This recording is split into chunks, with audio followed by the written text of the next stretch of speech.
Hello friends, welcome back to my YouTube channel. Fact तो है, आपको पता है आने वाले दिनों में वेजिटेरियन लोग भी मीट खाना स्टार्ट करने वाले हैं और ऐसे लोग जो चांद को पास से देखना चाहते थे उनका सपना भी आने वाले दिनों में मुमकिन होने वाला है। और दुनिया में आने वाली है ऐसी बीमारियां जो कोरोना वायरस से भी बहुत ज्यादा खतरनाक होंगी। हाल ही में वैज्ञानिकों ने ऐसे कॉन्टैक्ट लेंस को बनाया है जो टेलीस्कोप का भी काम कर सकते हैं और ये लेंस इतने ज्यादा शक्तिशाली हैं कि हमारे आँखों की जूमिंग पावर को लगभग 3 गुना ज्यादा बढ़ा सकते हैं। और इतनी पावर की आँखों के साथ हम धरती पर बैठे बैठे चांद की सतह को आसानी से देख सकते हैं और साथ ही ऐसी कुछ घटनाओं को भी जो आसमान में होती हैं और हमें दिखाई नहीं देती। शायद ये हम सभी को ना पता हो कि आजकल मार्केट में ऐसा मीट भी उपलब्ध है जिसके लिए किसी जानवर को नहीं मारा जाता। जी हाँ, सही सुना आपने, लैब मीट और कल्चर्ड मीट। इस मीट को बनाने के लिए किसी भी जानवर की हत्या नहीं की जाती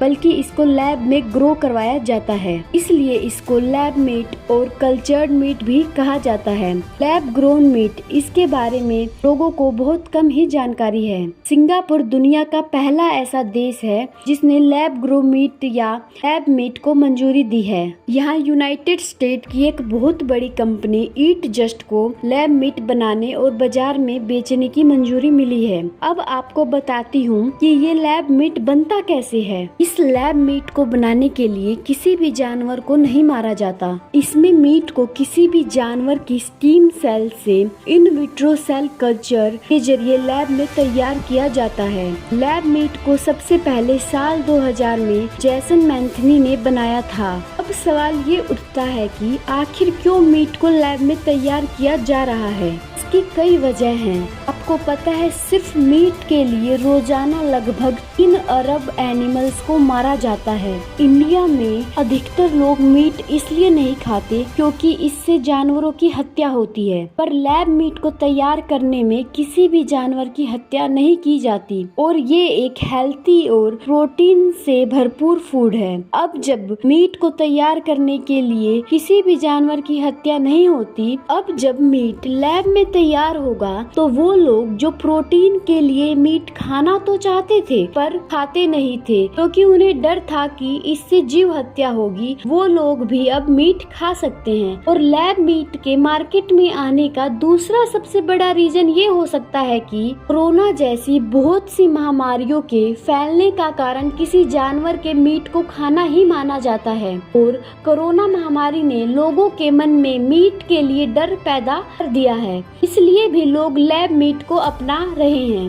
वैज्ञानिकों के अनुसार लैब मीट खाने के कई फायदे हैं। पहला और सबसे बड़ा फायदा यह है कि इसमें किसी भी जानवर की हत्या नहीं होती। वैज्ञानिकों के अनुसार 1 केजी मीट को नेचुरली तैयार होने में लगभग 9000 लीटर पानी की आवश्यकता होती है। वहीं सिंथेटिक मीट या लैब मीट में सिर्फ 94 लीटर पानी ही लगता है। यूएसए की कंपनी गुड फूड के according lab meat nutrient pollution में 94% और क्लाइमेट चेंज में 74 से 84% और भूमि के उपयोग में 95% कमी लाएगा।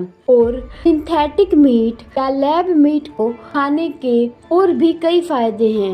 हम लैब में तैयार मीट को अपने अनुसार न्यूट्रिएंट वैल्यू को बढ़ा और घटा भी सकते हैं। हमें ये तो पता ही है कि ग्लोबल वार्मिंग की वजह से अर्थ के जो पोल पर ग्लेशियर्स हैं वो पिघल रहे हैं, जिसकी वजह से बहुत सारे बुरे इफेक्ट हमारे एनवायरनमेंट पर हो रहा है। आपको जानकर हैरानी होगी कि इन ग्लेशियर्स के पिघलने से हम बहुत सारी भयंकर महामारियों को दावत दे रहे हैं। जुलाई 2018 में रूस के वैज्ञानिकों ने आर्कटिक की बर्फ से लगभग 300 प्री हिस्टोरिक वर्म्स को कलेक्ट किया था। प्री हिस्टोरिक का मतलब वो टाइम जब इंसानों ने लिखना पढ़ना नहीं सीखा था, ना ही उस टाइम का कोई लिखित इतिहास हमारे पास मौजूद है। ये जो प्री हिस्टोरिक वर्म्स थे आर्कटिक बर्फ में जमे हुए थे, लेकिन जब इस बर्फ को पिघलाया गया इन कीड़ों में से 2 कीड़े जिंदा हो गए और चलना भी स्टार्ट कर दिया और खाना भी खाने लगे।